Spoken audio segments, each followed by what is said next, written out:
This is We Have a Problem podcast. I'm Charles Hall, and I am here today with my wifey, Diamond Hall. Girl, I love you. Life without you is flawed. You're a gem. You get it? I see You're what a you did diamond. there. I got you. Girl, I love I love you. you. This podcast was truly built for leadership conversations and problem solving. To that end, and with your permission, let's begin and let's build.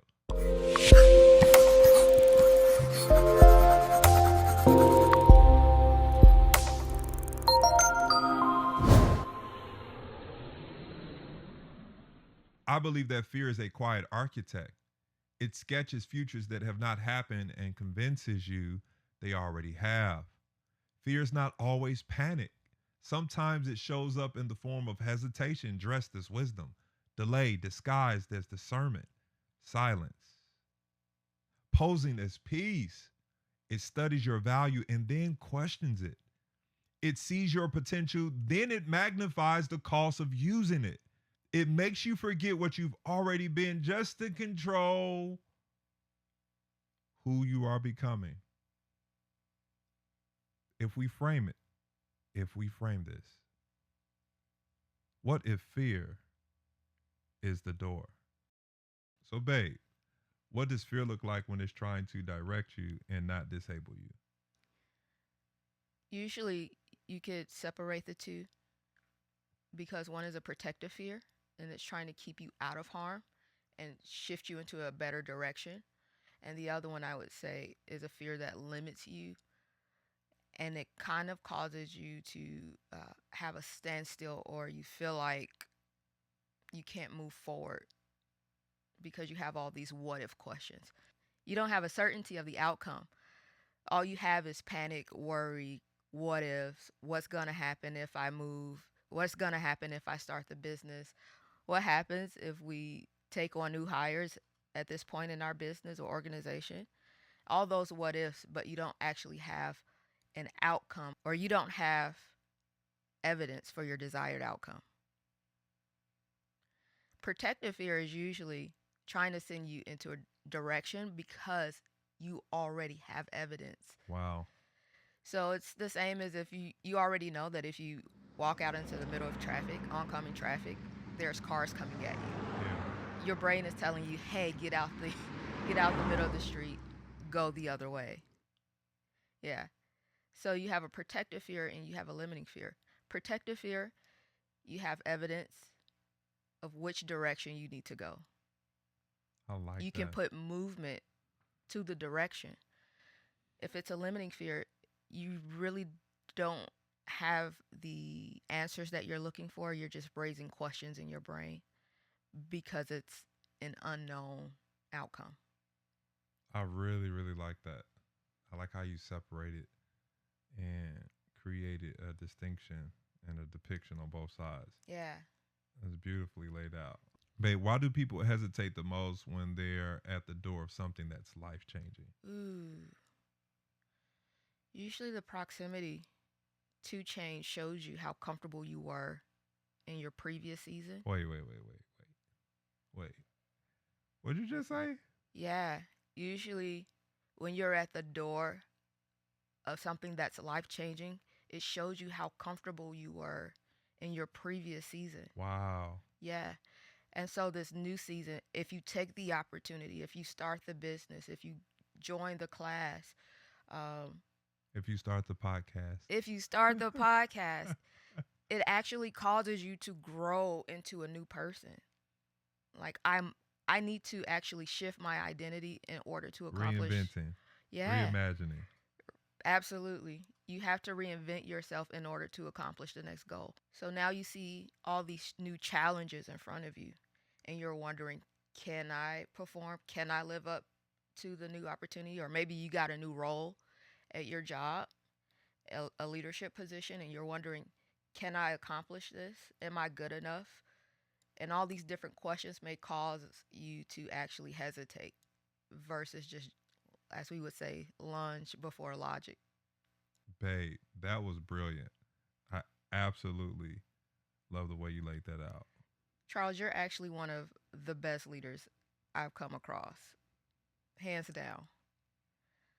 So, my next question for you is what does fear look like in leaders who appear to be confident, but they're actually shrinking on the inside? Babe, that's a really great question. For me, it's layered, and I see it in two different ways. I see it from the inner dialogue depiction or the outward execution. So if I'm telling myself on the inside that I do not want to do this, but nevertheless, I will. Now I've just leaned into the opportunity and I finished it. So I felt the fear and I did it anyway. But if I shrink and not do it at all, my outward outcome or my outward execution of the item or the Mm-hmm. task at hand, it can be limited. I can embrace fear and embody fear in such a way where I do not finish the task at hand, with hands, with heart.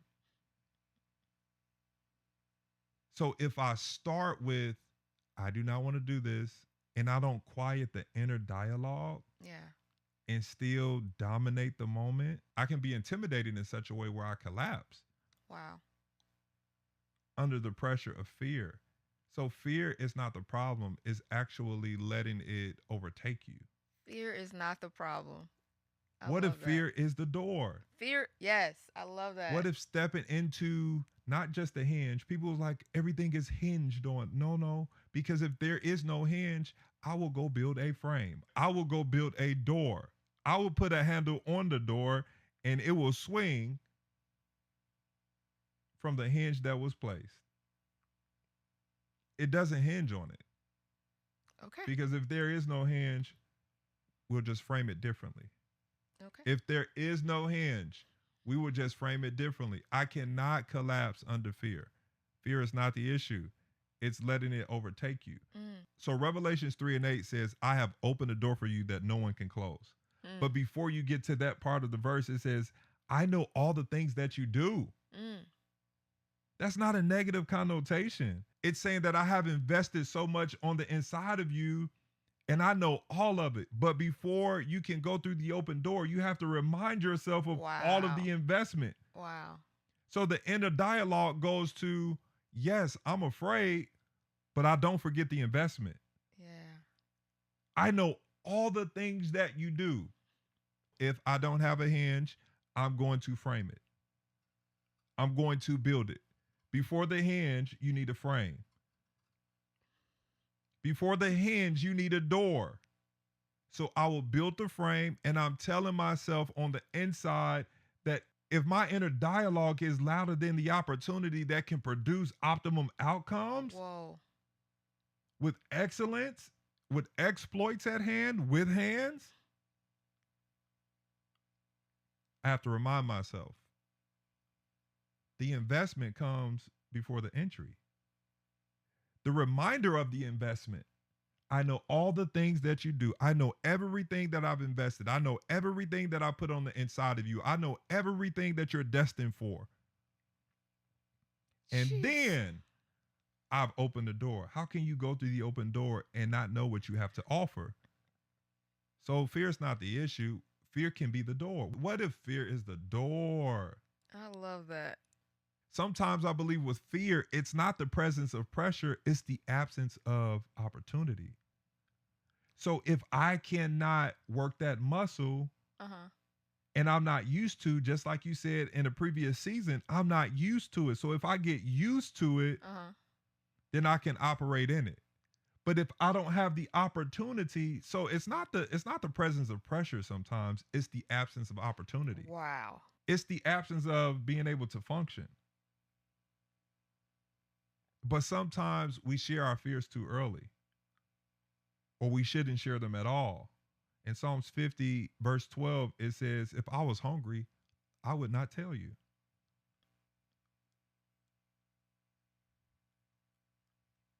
We don't need to share our appetites with people who can't appease us. It's Mm-hmm. WHET. That's where that comes from. To whet your appetite is not WET, it's WHET. Wow. It means to appease. It means to satisfy the appetite. And sometimes we share our appetites and things that we're fearful of to people and with people who cannot appease, who don't appreciate, which means grow in value. If you're sharing your appetite with other people, are you saying that they're adding on to your fear or they're sending you in a different direction? They may embrace it and weaponize it and use it, Yes. which goes to less opportunities. So it's not the presence of pressure sometimes, it's the absence of opportunity so I can actually flow from that list that has been invested Wow. because I shared near and dear parts of my heart that I shouldn't have given people access to. Appetite is access. That's proximity. Yeah.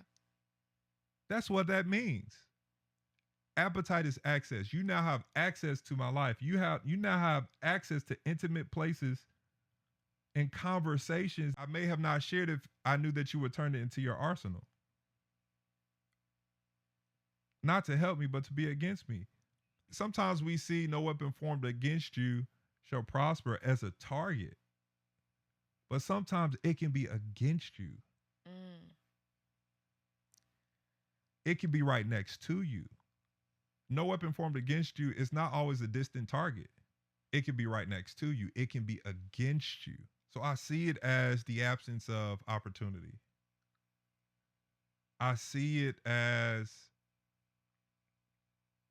oversharing appetites. Wow. So Proverbs 4, baby, it says to guard your heart. It doesn't say barricade it. Mm. So you have to know what to let in and what not to let in. So in those moments when you feel confident, but on the inside you're shrinking, you have to feel the fear and just do it anyway. Absolutely. Yeah. You have to protect some of your verbiage and what you would like to share in certain settings. That makes all the sense in the world. Appetite is access. Wow. Babe, what's the true cost of fear? Definitely time and experience. The time you're wasting in hesitation and wondering what if this and what if that. It's better if you just get out there and gain experience. There's a story that I love that Barbara from Shark Tank said in an interview. She said she became the number one investor in New York City because if she had an idea on Monday, it was out on the street by Wednesday. While all the other, big rigs were in their office and with their team trying to figure out the details, she was already exercising the plan. So if she knew she needed to make an adjustment, she already had the experience and the Wow, evidence that's on really how to good. fix it. And so she was already ahead of her competition. So when you have the time and the experience, fear goes away because now you have evidence, as we talked about earlier, the protective fear and the limiting fear. Now you have evidence of what direction you actually need to go into versus just sitting on the sideline This going, is what if? good. This is good. I love this. This has been a great episode. It This has. has been a great session, babe. I have one more for you. Sure. What separates the people who move anyway from the people who freeze? I love this. I think that's an identity. That's an identity statement. If you're a mover, you've already made up in your mind before you even approach the challenge or the situation, you're going to do whatever it takes to accomplish the goal, to achieve the mission. That's just who you are. You're a go getter and you're a doer. Versus someone who freezes, I see that person being someone who has the analysis paralysis. Like you need all the details, you need Yeah, all the answers before you even get out there and get started. Yeah. So a mover is somebody who just gets up and, like we said earlier, you feel the fear and you do it anyway. Just that's just who you are. I really, really like that. So, are you saying that it's quieting that inner dialogue and you're still lunging before logic? Absolutely. Whatever we need to do to figure it out, we're gonna make it happen. Babe, this has been a good time. It absolutely has. And this has been We Have a Problem podcast. And we will see you on the next one.